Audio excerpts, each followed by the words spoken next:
ফুটন্ত গরম পানিতে একটা ডিম ছেড়ে দিয়ে এত জোস একটা রেসিপি হয়ে গেছে, আমি তো জাস্ট অবাকই হয়ে গেছি। আফসোস ছিল আগে কেন তৈরি করলাম না।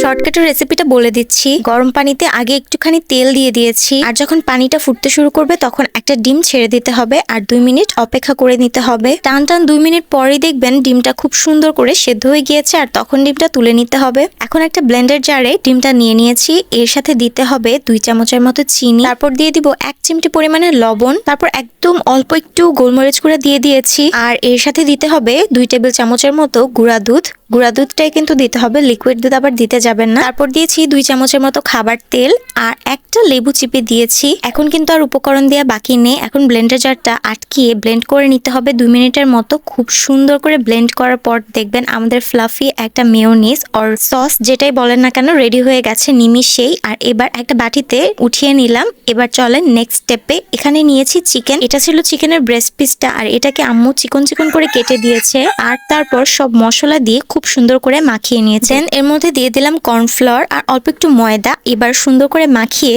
ফ্রাই করে নিতে হবে তেলের মধ্যে। 5 মিনিটে এই চিকেনটা কিন্তু ফ্রাই হয়ে যাবে অনেক ইজিলি। এই চিকেনটা খেতে একদমই কাবাবের মতো লাগে। এটারও আলাদা রেসিপি কিন্তু আপলোড দিব। 5 মিনিটে চিকেন ফ্রাই এর বেস্ট একটা রেসিপি হচ্ছে এটা। এবার এই চিকেনগুলোকে এই মেয়োনিজের মধ্যে ডিপ করতে হবে। আমি এইভাবে খেতে খুবই পছন্দ করি। চিকেন পিসগুলোকে হাফ হাফ করে এই মেয়োনিজের মধ্যে একদম সুন্দর করে মিক্স করে ফেলতে হবে, আর তারপর খেতে যে কি দারুণ লাগে। বেশ খানিকটা চিকেন কিন্তু আমি নিয়ে নিয়েছি মেয়োনিজের মধ্যে, আর এবার এই সম্পূর্ণটা মেয়োনিজ সহ চিকেনটা আমি খেয়ে ফেলবো। আমার মতো এভাবে খেতে কে কে পছন্দ করেন জানাবেন কিন্তু। আর এই খাবারটা আমাদের বাচ্চাদের খুবই পছন্দ হবে। আর সব মিলিয়ে আপনার বানাতে মনে হয় না আধা ঘন্টার বেশি সময় যাবে। কাঁচা ডিম দিয়েও কিন্তু অনেকে মেয়োনিজ খুব ইজিলি বানাতে পারে, কিন্তু যারা বানাতে পারেন না আর কাঁচা ডিমের মেয়োনিজ বানিয়ে খেতে প্রবলেম হচ্ছে, তারা কিন্তু এইভাবে একটা মেয়োনিজ বানিয়ে খেতে পারেন। আর সেদ্ধ ডিমের চাইতে এভাবে পোচ করে নিলে সময় অনেক বেশি কম লাগে। একটা ডিম সেদ্ধ করতে আপনার 4-5 মিনিট সময় যাবে, কিন্তু এভাবে পোচ করে নিলে আপনার মাত্র 2 মিনিটে ডিমটা সেদ্ধ হয়ে যাবে। চিকেনের পাকোড়াটার টেস্ট কিন্তু অনেক বেশি বেস্ট লাগে।